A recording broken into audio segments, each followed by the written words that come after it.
What's up, everyone? Mike here for another episode of Options in Action. If you haven't seen this series yet, it is a series where we take old whiteboard videos, we bring them to the real-time platform, and we talk about the things in more of an advanced light. So strategies, concepts, we look at the platform, we talk about how we utilize these things in real time every single day.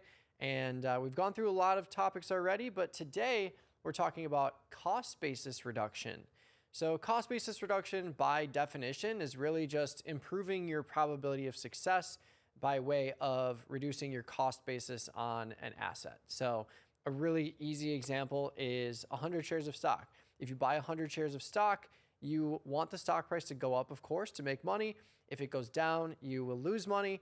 But if you pair that with something like a short call and you enter into a covered call scenario instead, you immediately reduce your cost basis on your 100 shares because you're giving up all of your upside profit potential at your strike price, and you're reducing your share cost basis by your credit received. So looking at the platform, we can exemplify this in ServiceNow, reporting earnings after the close today. Let's say I bought 100 shares here right at 95. I have $9,500 of risk in isolation, unlimited upside profit potential, 100 shares of risk to the downside. But if I sell this 100 strike call, you can see this expiration green profit zone goes lower than where the current stock price is trading. And that's because I'm picking up almost $400 in premium for the 2-day cycle. And all of a sudden, immediately, my cost basis goes from 95 down to almost 91. So this is a way to improve your probability of success. Let's say I sold this in ServiceNow, just chopped around, stayed near 95. I could close this tomorrow, sell another one in August or September, continue to reduce basis. And in theory, you can reduce cost basis down to 0 on 100 shares of stock. If you own 100 shares and you keep collecting enough premium in a high implied volatility product, you can and eventually will reduce your basis over time.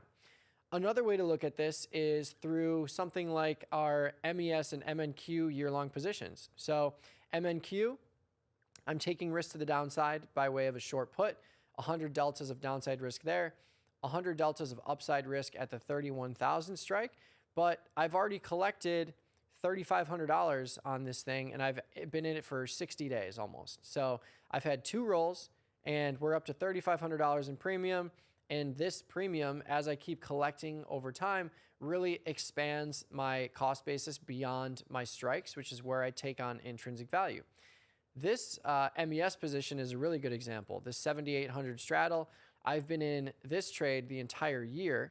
And if we look at the order chains feature here, you can see I started all the way back in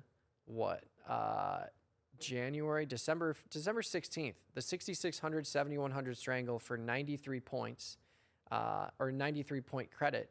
And I've got that all the way up. I've collected rolls. Every single time I roll, I collect a credit, collect all this premium along the way. And here we are at 974 points beyond the strikes. So what that means is, even though I have this 7,800 straddle and it's in the money quite a bit, that was actually something that I did on purpose because I don't want to have downside risk in MES specifically.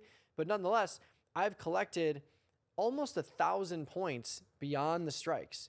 So that means I have the ability to absorb variance below 7,800 and above 7,800 by almost 1,000 points.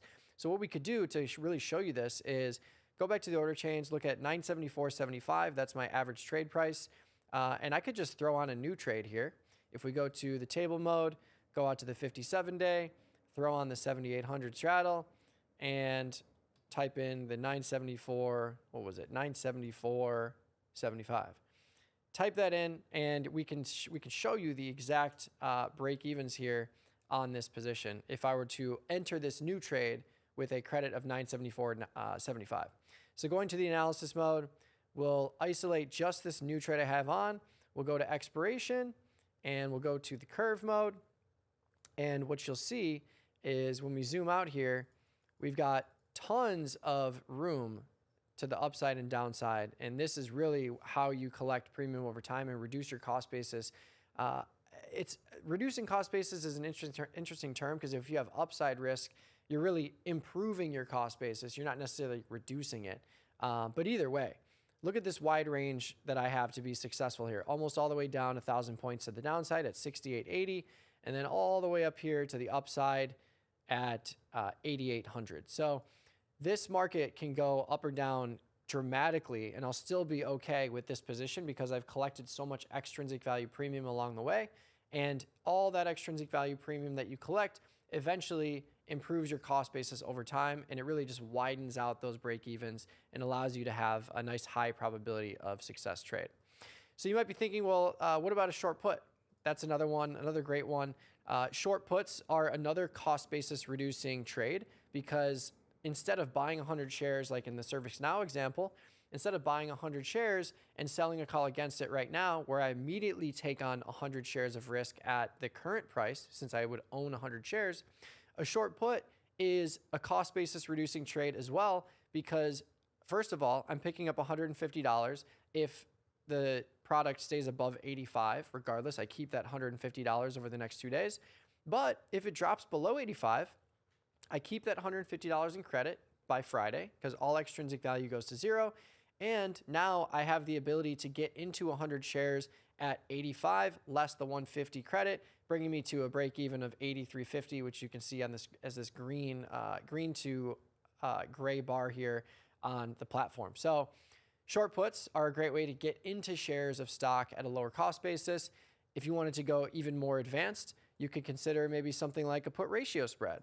Put ratio spread, if we were to route it for a small credit, the 90-86 put ratio, for example, I give up a lot of that credit compared to the short put by itself. But as you can see, my break even is way down here at closer to 81. And that's because now I'm still collecting premium, which is a cost basis reducing factor, but I've got the 90-86 long put spread on top of where I would start to take on intrinsic value with the extra short put at 86. So if we look at this from a curve analysis mode and we go to expiration, you can see here, I've got this nice profit tent for the vertical spread, but it really improves my break even dramatically to the downside, much more than just a short put because of that vertical put debit spread profit tent here. So cost basis reduction, all in all, very impactful for high implied volatility products because with a high IV product, you're collecting so much more extrinsic value relative to intrinsic value risk. The caveat is you are trading a product that is going to move around more. It's not like something like TLT or even the E-mini S&P 500, much less volatile than a single name equity that's reporting earnings, that has a CEO, that has a board. They can announce anything and you can have a gap up or gap down. You get paid for that risk that you're taking with equities because you collect a lot more premium.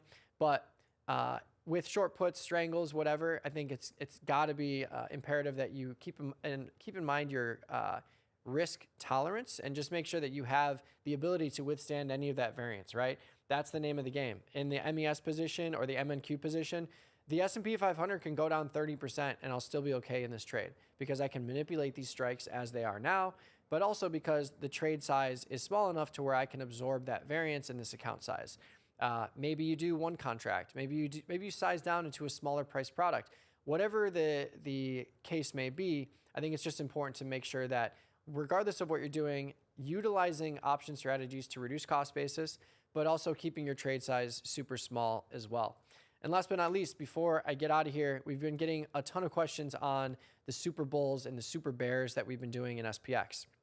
It's just another version of cost basis reduction, right? Let's say I want to speculate on the upside here. I think over the next day, the S&P market's going to rally, and it doesn't even have to go in the money. As long as we get a 10, 20-point rally, this call spread that's 15 points wide, that's currently trading for $5, is going to appreciate in value. Maybe I wanted to speculate even more, just really play for a tail move, pay a little bit less to have a nice high max profit of 260. Well, I don't want to enter this trade by itself, right? This is a low probability trade, all else equal if we hold this to expiration, because I need SPX to go up to 75.50 and beyond to not only offset my debit paid of 270, but also just to get any kind of profitability here, as you can see by this need for the market to move higher with the green bar here. But what if we offset the entire cost basis on this long call spread by shifting my risk, taking on a little bit more risk, and selling a put spread to finance it? that's exactly what we do with these Super Bowl trades. So look at this pop, 22%, 23% for the debit spread by itself. But if I go out here down to these markets a little bit lower than the current market price, and I sell a 15-point wide put spread, now all of a sudden, look at my pop. It shoots through the roof. My probability of profit goes from 20 to 70, and that's because now I don't need the market to move up for me to profit on this trade. Yeah, I would only collect 80 cents in the middle here, but that's not really the point of this trade. The point of this trade is to have an asymmetric reward profile to the upside, where instead of just selling this put spread where my profit would be static, if I'm directionally right, I have the ability to make a lot more capital on an upside move of 50 points over the next day. This trade has a max profit of $1,500 at this current price point, where I'm collecting 70 cents because I'm paying 70 cents less on the call spread than what I'm collecting on this short put spread to finance the whole thing. And you can see here, if I were to just sell this put spread, my max profit's still nice and high at $3, but I can make 4 times as much if I get that directional move to the upside.